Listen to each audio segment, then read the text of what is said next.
Bismillahirrahmanirrahim. Assalamualaikum warahmatullahi wabarakatuh.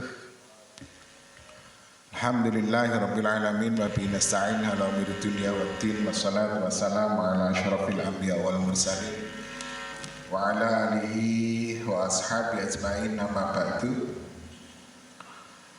Alhamdulillah pada siang hari ini kita bisa bertemu dalam keadaan sehat walafiat. Salawat serta salam selalu kita aturkan pada junjungan kita Nabi Muhammad Sallallahu Alaihi Wasallam. Alhamdulillah hari ini kita bisa bertemu dalam rangka ngaji bareng dengan kitab tafsir Jalalain. Insya Allah nanti kita akan ngaji bersama-sama yang berhubungan dengan kitab tafsir yang sudah kita pilih ini. Saat ini mungkin kita masih memakai sebagai muqaddimah. Insya Allah untuk pengajian yang kedua nanti kita mencoba untuk membagikan fotokopi atau salinan dari kitab tafsir ini, sehingga nanti metode yang akan kita pakai di dalam kajian tafsir ini adalah belajar bersama-sama untuk mengkaji dan membaca kitab tafsir Jalalain ini.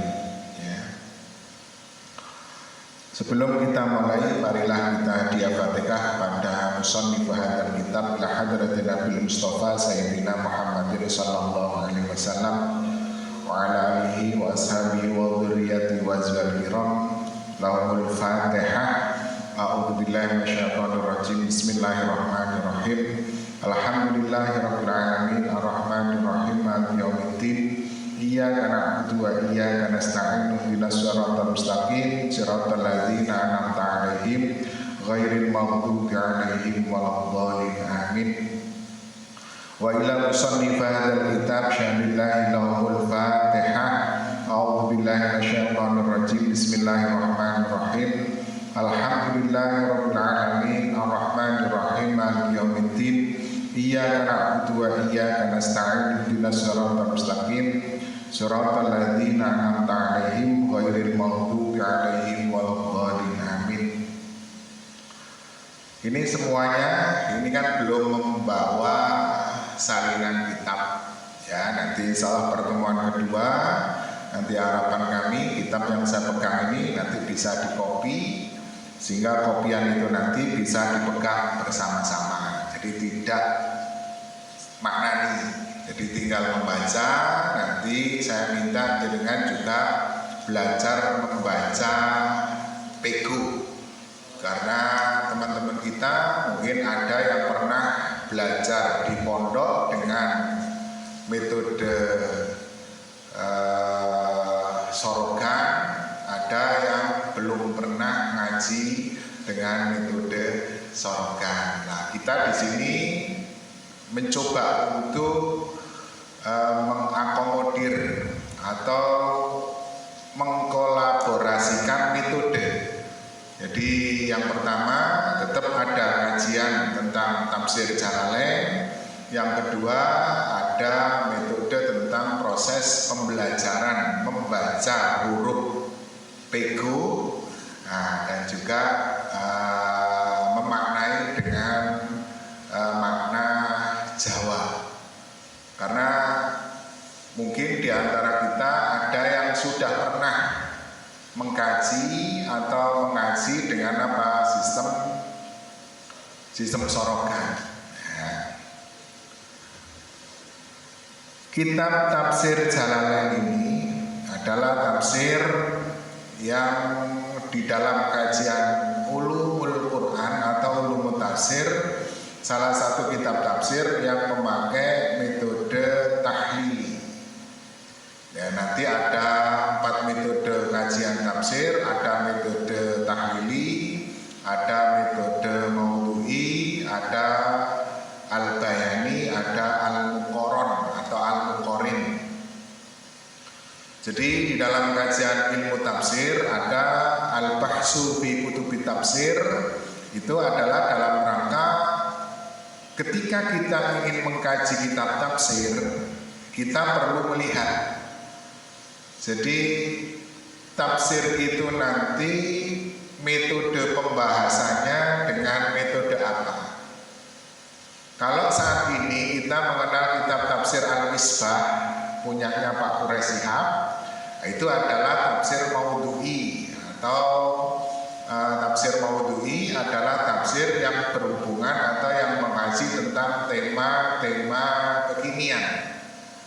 Ini munculnya kurang lebih tahun 32, itu muncul dari Mesir, dari Al-Azhar, karena ada problematika dari pengkaji tafsir. Kalau kita mengkaji tafsir Jalalain ini, tentu kita tidak menemukan fihris. Jadi permasalahan di dalam kitab ini umpamanya fihris kitab itu umpamanya bab yang mengkaji tentang toharoh, kita tidak menemukan. Mengkaji tentang pendidikan, kita juga tidak menemukan. Tapi di dalam kitab tafsir Jalalain ini kita hanya menemukan pembahasan secara global. Nanti ketika kita mau mengkaji tafsir yang kedua, umpamanya tafsir yang pertama tadi ada tafsir maudhu'i. Nah, tafsir maudhu'i ini adalah tafsir yang berbicara tentang tema.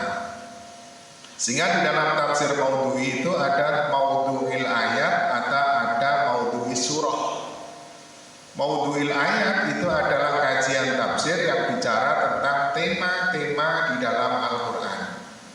Umpamanya al-yatim fil Quran, umpamanya al-hadana fil Quran, ar-radha'a fil Quran. Jadi umpamanya yatim dalam perspektif Al-Quran, umpamanya kajian tentang pendidikan dalam perspektif Al-Quran.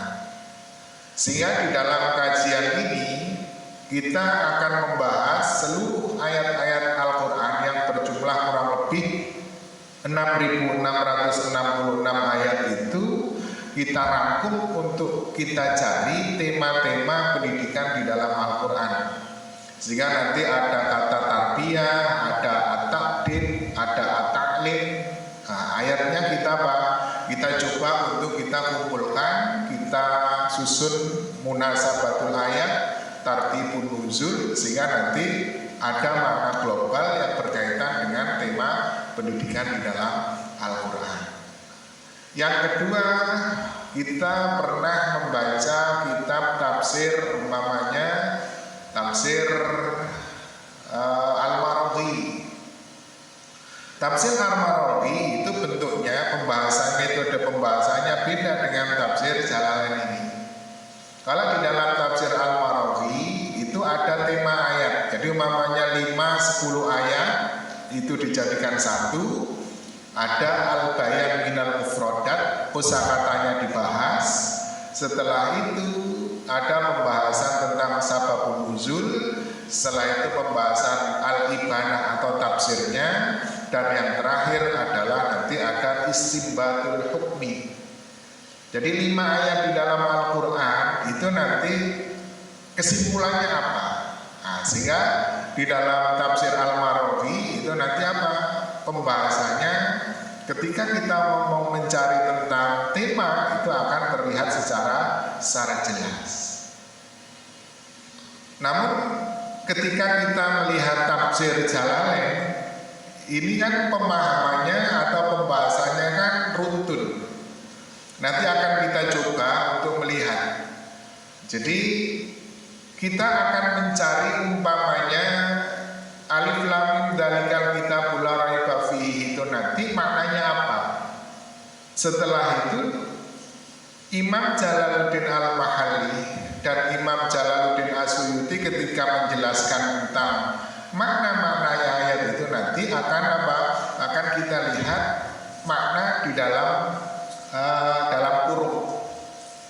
Sehingga nanti ada ai itu artinya apa? Di dalam kurung itu adalah makna atau tafsir yang beliau jelaskan. Sehingga kita tidak menemukan umpamanya fihrisnya itu di mana, kita tidak menemukan. Nah, ini adalah bentuk lain. Karena para mufassir itu hidup pada zaman dan pada wilayah-wilayah tertentu. Jadi kalau sekarang kita hidup di zaman milenial seperti ini, umpamanya kita mau mencari tentang tema Al-Quran, ya tentunya sekarang ini yang paling cocok, ya yang paling cocok untuk mencari pembahasan tentang Al-Quran itu ya metode apa? Metode maudu'il ayat yang penafsirannya itu kekinian. Kekinian itu memang zaman mufassirnya itu zaman sekarang. Lah kita ketika nanti mencoba untuk mengaji kitab tafsir cara lain, ya kita mencoba menghadirkan agar apa yang dimaui oleh mufassir ini nanti bisa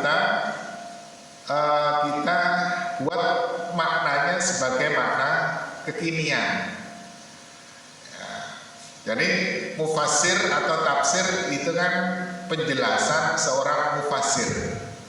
Jadi usaha Imam Jalaluddin Asyuyuti dan Imam Jalaluddin Al-Mahalli ini mencoba mengerahkan badlul juhdi fi tafsiril Quran. Jadi beliau mengerahkan segala kekuatan fisik dan keilmuannya dalam rangka untuk memberikan pemanaan terhadap Al-Quran. Sehingga seringkali kita sampaikan mufassir itu bisa saja salah, tapi Al-Quran tidak pernah salah. Ya, sehingga bisa jadi pendapat mufassir yang satu dengan mufassir yang lain berbeda. Karena apa? Latar belakang keilmuannya, latar belakang wilayah yang mereka tempati, wilayah latar belakang tahun beliau menafsirkan itu kadang-kadang apa? Memberi pengaruh terhadap apa? Terhadap penafsiran beliau. Ya. Jadi ini wa anzalna ilaika dzikra litubayyina lin-nasi ma nuzzila ilaihim. Bismillahirrahmanirrahim. Bismillah kelawan berkaya Allah, Ar-Rahman kang welas asih, tur Ar-Rahim banget welas asih. Jadi ketika kita bicara tentang basmalah, jadi Bismillahirrahmanirrahim, ya ini kan kunci dari segala macam niat, ya. Jadi kunci dalam segala macam niat Bismillahirrahmanirrahim dengan menyebut nama Allah yang maha pengasih lagi maha penyayang. Jadi pengasih dan penyayang ini baik untuk orang-orang yang beriman, orang-orang yang non-muslim, makhluk yang telah diciptakan oleh Allah. Sehingga rahman welas asihnya Gusti Allah itu akan diberikan kepada siapapun, karena mereka semuanya adalah ciptaan Allah. Maka kadang-kadang ada makalah hadis itu la tahtakir mandunaka falikulli syai'in maziyah. Jadi janganlah kita menghina seseorang, menghina sesuatu, karena setiap ciptaan Tuhan itu pasti mempunyai maziyah atau mempunyai keistimewaan. Kita yang hadir di sini mamanya pasti mempunyai keistimewaan. Satu mempunyai kelebihan dan pasti yang lain juga mempunyai keistimewaan, sehingga bisa jadi keistimewaan yang lain itu merupakan kelemahan kita. Bisa jadi keistimewaan kita itu kelemahan bagi yang lain. Nah, ini berarti apa? Ya dengan Bismillahirrahmanirrahim berarti apa? Semuanya adalah makhluk ciptaan Allah dan punjernya adalah kembali kepada Allah. Alhamdulillah hamdan wafiyan li ni'amihi. Alhamdulillah utawi akeh puji Allah iku lillahi ketuwe Allah. Hamdan halim pamuji muwafiqan kang nimbangi li ni'amihi marang pira-pira nikmati Gusti Allah. Mukafian tur madani lima wassalatu lan utawi rahmat takdimi Allah wassalam lan keselamatane Allah iku ala sayyidina Muhammad wa ala alihi wa sahbihi kang tetep ing atase bendoro ingsun yakni Nabi Muhammad sallallahu alaihi wasallam wa alihi lan kelawan keluargane Kanjeng Nabi Muhammad wa sahbihi lan sahabate Kanjeng Nabi Muhammad. Sehingga seringkali kita mendengar kalimat pembuka alhamdulillah hamdan muwafiyan li'ilmahi li'ani wa mukafi'an limazidi. Jadi anugerah Allah itu tentu akan selalu diberikan kepada kita tanpa kita minta. Maka ada istilah rizki yang kita kejar dan ada rizki yang mengejar kita. Jadi rezeki yang kita kejar itu mungkin saat ini kita menginginkan umpamanya kesehatan, kita menginginkan ilmu, kita menginginkan upah, maka kita coba untuk mencari dan mengejar. Tapi rezeki yang mengejar kita tanpa kita sadari saat ini Allah menganugerahkan kesehatan itu kan tanpa kita rasa. Jadi saat ini kita bisa duduk, bisa tersenyum, dia sehat walafiat, itu adalah rezeki yang telah dianugerahkan oleh Allah kepada kita tanpa kita sadari untuk memintanya. Ya.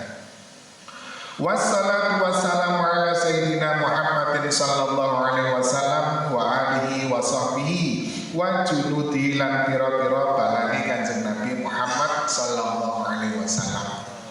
Sehingga selawat dan salam, jadi doa keselamatan seluruhnya terjunjung kepada Nabi Muhammad sallallahu alaihi wasallam wa alihi wa sahbihi wa junudihi. Junud ini kalau dalam bahasa Arabnya biasanya junud itu artinya jundun.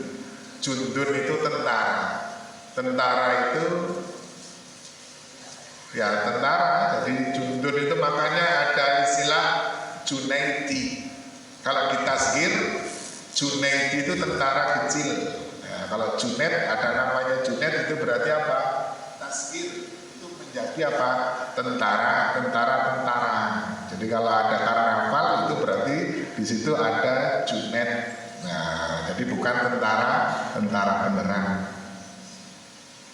Hadza mautami opo istaddat kang niturburi iku perkara kang teman-teman marang ma ilahi maring ma apa hajatur raghibin hajate wong kang padha demen-demen kabeh fi takmilati ing dalem nyempurnake tafsiril Qur'anil Karim, tafsire Qur'anil Karim Al-Karim kang mulya alladzi kang allafahu sampun disusun sapa al-imam wong kang dadi pengarep al-alamah kang banget alimi al-muhaqqiq kan ahli tahqiq rupane Jalaluddin Syekh Jalaluddin Muhammad Ibnu Ahmad Al-Mahalli Asy-Syafi'i, yakni Muhammad bin Ahmad kang bangsa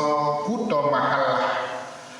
Mahallah itu ada yang mengatakan Bulgaria, jadi bukan di wilayah Timur Tengah gitu ya. Asy-Syafi'i kang bangsa mazhab Asy-Syafi'i. Jadi beliau bermadzhab Syafi'i. Sehingga kita kadang-kadang apa ketika mencari literatur kajian kitab, karena kita lebih banyak fikihnya bermadzhab Syafi'i, maka pemikiran penafsiran Al-Qur'annya kita arahkan juga ke pemikiran mazhab Syafi'i. Sebagai akademisi kita tidak boleh alergi dengan pendapat-pendapat yang lain. Tapi ketika kita bermadhab, kita berusaha untuk memegang atau berfikih, kita berusaha untuk memegang satu madhab Jadi tidak boleh talfik dalam arti apa? Gonta-ganti madhab. Jadi wes aku sembayangi madhab Syafi'i, nanti subuhi Hanafi, yang lainnya Hambali, ya itu namanya apa? Talfik.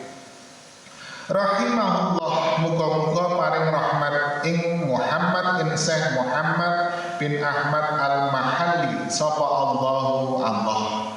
Wa tatmimu ma fatahu, lan nyempurnake ma ing barang fatau kang luput ma ing Muhammad hu ing Muhammad wa huwa utawi ma min awali suratil Baqarah, saking kawitane surah Al-Baqarah ila akhiril Isra, hingga akhir surah Isra, bi tatimmatin kelawan sartane kasempurnaan ala nabi ing atase dedalane tafsir Mahalli min dzikri, saking nutur perkara ma yufham kang den pahami bihi kelawan ma apa kalamullah pendikane Gusti Allah Ta'ala wali timati lan tetanggenan ing atase luweh ala arjahil akwal, ing atase luweh unggul-unggule pira-pira qaul, wa ighrabihi lan ighrab barang kang den butma yuhtaju ma kang barang yuhtaju kang den butuhake apa ma ilaihi maring ma watan bikin lan ngalihake mitase alal qiraati ing atase pira-pira al qiraah al mukhtalifah kang beda-beda al masyhura kang masyhur ala wajhin latifin ing atase cara kang lembut wa takbirin lan tembung wajizin kang ringkes wa tarkit takbir lan tinggal dawa-dawaake bizikri akwal lawan nuturake pira-pira dawe ulama ghairi mardiyatin kang ora den ridani wa aariba lan pira-pira irab mahal luha ing utawi panggonane arif kutubul arabiyah iku kutubul arabiyah pira-pira kitab kang bahasa dan memakai bahasa Arab. Wallahu lan ing atase wallaha lan ing Allah as'alun naf'a nuwun ingsun an naf'a ing manfaat bihi kelawan tatmin fid dunya ing dalam dunya wa sanal jazak lan luweh bagus-baguse pembalasan alaihi ing atase tatmim fil uqba ing dalam akhirat bimanihi kelawan kanugrahane Allah wa karamihi lan kalembutane Gusti Allah. Ini sebagai muqaddimah, jadi bentuk penafsiran tafsir di dalam tafsir Jalalain ini. Jadi Imam Jalaluddin Al-Mahalli ini menafsirkan Al-Quran di dalam tafsir Jalalain ini sampai surah Al-Isra. Jadi nanti disambung dengan Imam Jalaluddin As-Suyuti. Maka kitab tafsir ini disebut sebagai kitab apa? Tafsir Jalalain karena ditafsirkan oleh dua Imam Jalaluddinnya itu ada dua, sehingga Jalalain itu Jalaluddin As-Suyuti dan Jalaluddin Al-Mahalli. Maka seringkali kadang-kadang ada orang memplesetkan. Jadi tafsir jalan lain. Ngaji kita apa tafsir jalan lain. Nah, itu berarti apa? Penafsirannya ya bukan tafsir jalan lain, tapi mereka menafsirkan dengan cara sendiri. Kami berharap jadi teman-teman ini jangan pernah sekali-kali kita ini memplesetkan Al-Quran. Memplesetkan Al-Quran itu banyak sekali kata-kata apa? Dengan bahasa Al-Quran. Jadi dengan bahasa Al-Quran, jadi roka'ayarka'u itu sebenarnya maknanya adalah ruku. Jangan pernah diartikan roka'ayarka'u itu dengan merokok.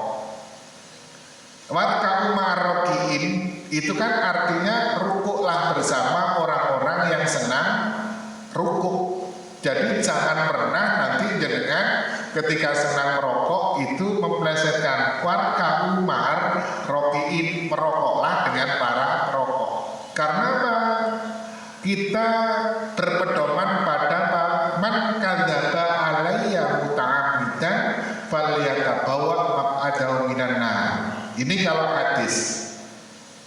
Tapi kalau di dalam ilmu tafsir itu man fassarul Quran bi ra'yihi falyatabawa maq'adahu minan nar. Jadi barang siapa yang menafsirkan Al-Qur'an dengan nafsunya, dengan tanpa ilmu, maka falyatabawa, maka silahkan dia nanti untuk mengambil tempat di falyatabawa maq'adahu minan nar. Jadi kita berhati-hati kalau memang ada orang yang menyampaikan itu, ya lebih baik kalau memang bisa diingatkan ya diingatkan, dan kita berusaha untuk tidak memakai istilah itu. Waktu corona ini kan juga ada istilah baru yang sering apa itu? Ada istilah baru. Jadi yang sering apa? Yang sering dipakai di dalam apa? Di dalam bahasa pergaulan, yang itu sebenarnya di dalam Al-Quran maknanya tidak sebagaimana yang di Indonesiaan. Di dalam kajian surah apa muqaddimahnya ini, jadi wa huwa min awali suratil Baqarah ila akhiril Isra bitatimmatin ala namdi min dzikri ma yufawwi kalamullah wal timat ala arjahil aqwal. Jadi beliau Imam Jalaluddin Al-Mahalli, Syekh Muhammad bin Ahmad Al-Mahalli Asy-Syafi'i, beliau berusaha ketika menafsirkan Al-Quran ini sampai mulai dari awal surah Al-Baqarah sampai akhir surah Al-Isra. Jadi juz berapa itu? Berarti juz 15 ya. Jadi Al-Isra subhanalladzi asra bi 'abdihi itu berarti juz 15 insyaallah. Nah, sampai di situ nanti 15 sampai akhir nanti dilanjutkan oleh Imam Jalaluddin As-Suyuti. Ala namti min dzikri ma yufabi kalamullah wal iktimat ala arjahil aqwal wa iqrabi ma yuhtaju ilaihi wa tanbih ala qiraat al-mukhtalifah al-masyhura ala wajhin latif.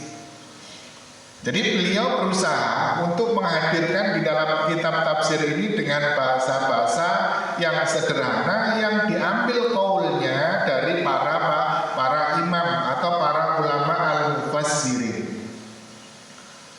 Tafsir dilihat dari sumbernya, itu kan ada tafsir bil maksur, ada tafsir apa? Ada tafsir bil ra'i, ada tafsir bil isari. Jadi tafsir bil diraya sama tafsir bil riwayah. Tafsir bil riwayah itu adalah tafsir yang bersumber penafsirannya min aqwalin Nabi sallallahu alaihi wasallam wa ashabihi. Jadi kitab tafsir yang berasal dari apa? Yang memang penafsirannya itu yang dilakukan oleh Kanjeng Nabi dan oleh para sahabat yang memang menahi pada kehidupan Kanjeng Nabi. Sementara tafsir bentuk yang kedua dilihat dari sumbernya adalah at-tafsir bid-dirayah. Bid-dirayah berarti apa? At-tafsir bil-istihad bil-i'timad ala at-tafsir bir-riwayah. Jadi tafsir bil aqli istilahnya, tafsir bid-dirayah itu berarti tafsir bil aqli. Bil aqli dengan akal atau dengan apa? Dengan istihad para ulama al-mufassir, tapi apa? Tetap berlandaskan awalnya dengan apa? tafsir birriwayah. Jadi mereka menafsir Al-Quran, langkah pertamanya adalah berdasarkan riwayat sahabat. Setelah itu baru beliau menafsirkan dengan apa? Dengan ijtihadnya. Maka nanti kalau dilihat dari kitab-kitab tafsir, jenengan akan melihat di dalam kajian tafsir itu biasanya ada kalimat